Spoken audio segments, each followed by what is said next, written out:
उद्धारकर्ता प्रभु यीशु मसीह के अति श्रेष्ठ नाम में शुभ संदेश के हमारे सारे श्रोताओं को एक और बार प्रेम भरा नमस्कार और जय मसीह की। थोड़ी देर के हमारे मनन के लिए फिर से निकालेंगे मत्ती सुसमाचार 9वां अध्याय 27वां पद से लेके 31वां पद तक।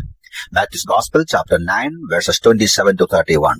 प्रभु की स्तुति हो। हम यहाँ पढ़ते हैं यीशु मसीह दो अंधों को चंगा करते हैं, उनके आंखें खोलते हैं।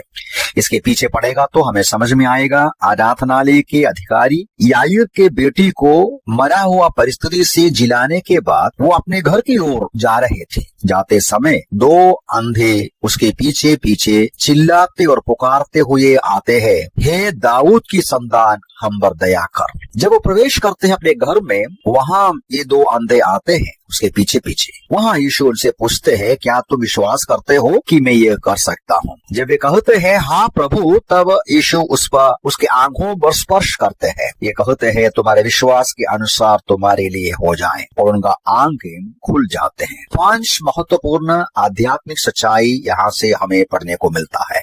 पहली बात यह है कि ये जो दो अंधे, चाहे वो अंधा हो तो भी पहचानते थे कि यीशु मसीह कौन है। अब देखिए किस तरीके से वो चिल्लाते हैं, हे दाऊद की संतान हम पर दया कर। ये जो पुकार में दो मुख्य बातें हम देख सकते हैं। वे पहचान लिया यीशु कौन है, क्योंकि यीशु मसीह को दाऊद की संतान के रूप में वे पुकारते हैं। ये बहुत ही महत्वपूर्ण एक नाम पुराने नियम में मसीहा को दिया गया है। यदि हम पवित्र शास्त्र बाइबल पुराने नियम पढ़ेगा तो यहूदियों का आशा, यहूदियों का उद्धार करते के रूप में आने वाला मसीहा, उनके संबंध में कई नाम, कई शब्द दिया हुआ है। उसमें से एक महत्वपूर्ण टाइटल है, नाम है दाऊद के संतान। ये बात हम लोग पढ़ते हैं दूसरे शमूएल 7वां अध्याय 12 से लेके पदों में इस विषय को हम पढ़ते हैं। परमेश्वर ने दाऊद के साथ एक वाचा बांधा। दाऊद के साथ एक वाचा बांधकर कहा, तुम्हारे वंश में से एक को मैं इस सिंहासन पर बिठाऊंगा, और उनका सिंहासन हमेशा का होगा, और वो जो सिंहासन पर बैठने वाला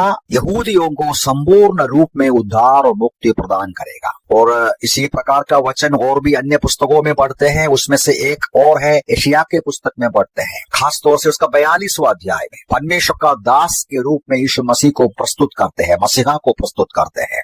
तो यदि वहां पढ़ेगा तो पता चलता है कि यशायाह के पुस्तक में खास तौर से जब मसीहा आएंगे, यहूदी लोगों का उद्धार करेंगे, यहूदी लोगों को सारे बंधनों से, सारे परेशानी से बचाएंगे, उसके साथ साथ उनके बीच में जितने अंधे हैं उनकी आंखें खोलेंगे, जो बंद गृह में है उसको आजाद करेंगे।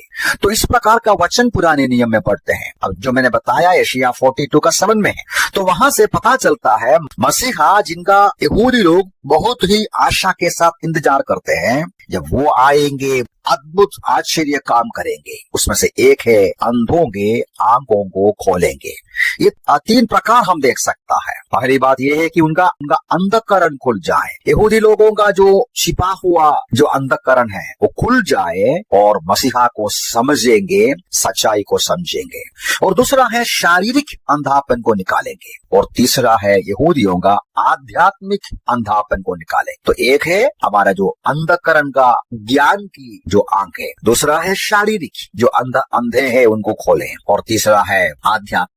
तो ये बातें, ये जो दो अंधों को मालूम था, ये तो बहुत ही आश्चर्य की बात है। वे परमेश्वर का वचन और सच्चाई को समझा। वे देख नहीं सकता तो भी वो परमेश्वर के वचन में लिखा हुआ वचनों को, वायदाओं को सुनता था, समझता था। पिछले दिनों में उसके संबंध में वे अध्ययन किया, ग्रहण किया, और वे सुना यीशु मसीहा के बारे में, जो मसीहा है, यहूदियों का उद्धार के लिए आए हैं। तो वो पीछे पीछे आकर चिल्लाते हुए पुकारते हैं, हे दाऊद की संतान हम पर दया कर। वे यीशु मसीह को पहचाना कौन है, परमेश्वर का वायदा के अनुसार आया हुआ परमेश्वर का पुत्र मसीहा है। एक बात प्यारो हमें मन में रखना है, आप और मैं, अधिकांश लोग, हम तो अंधे नहीं हैं। हम देख सकते हैं, सुन सकते हैं। हमारा कितना कर्तव्य, फर्ज बनते हैं कि हमें प्रभु दिया हुआ सारी सुविधा को इस्तेमाल करते हुए उसका वचन को समझे, उसका वचन को, वायदाओं को पढ़े, सुने, समझे, सीखे, उस पर विश्वास करें।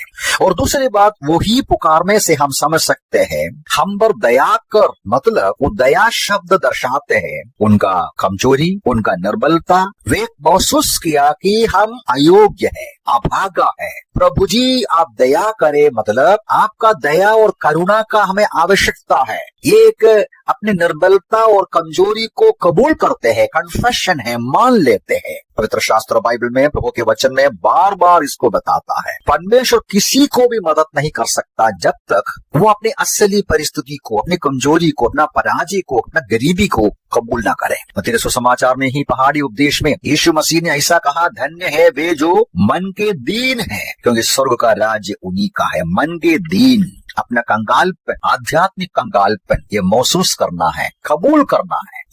यूहन्ना का वचन आप जानते हैं, यदि हम हमारे पापों को मान ले तो विश्वास योग्य है, सारे पापों से शुद्ध करे और हमें क्षमा करे।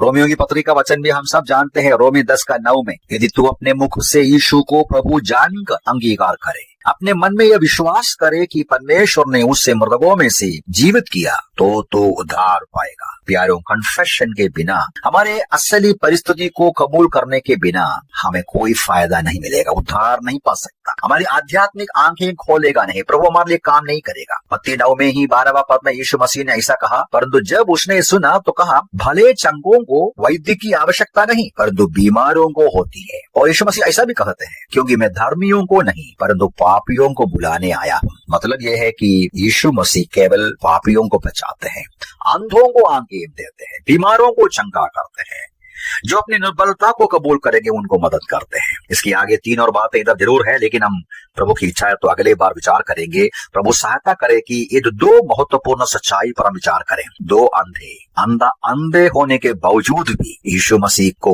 कौन है करके समझा। उनको मालूम पड़ा पुराने नियम के वायदाओं के अनुसार आया हुआ मसीहा है, दाऊद के संतान है यीशु मसीह। और दूसरी बात भी कबूल किया, हम निर्बल है प्रभु जी, आपका कृपा और दया का जरूरत है। मेरे प्यारे सुनने वाले भाई बहन, आप प्रभु के वचन को कितना पहचानते हो, उनके वायदाओं को कितना जानते हो कि आप अपने निर्बलता को, कमजोरी को कबूल करते हैं, मान लेते हैं, तो प्रभु हमें सहायता करेगा। प्रभु के नाम की महिमा हो।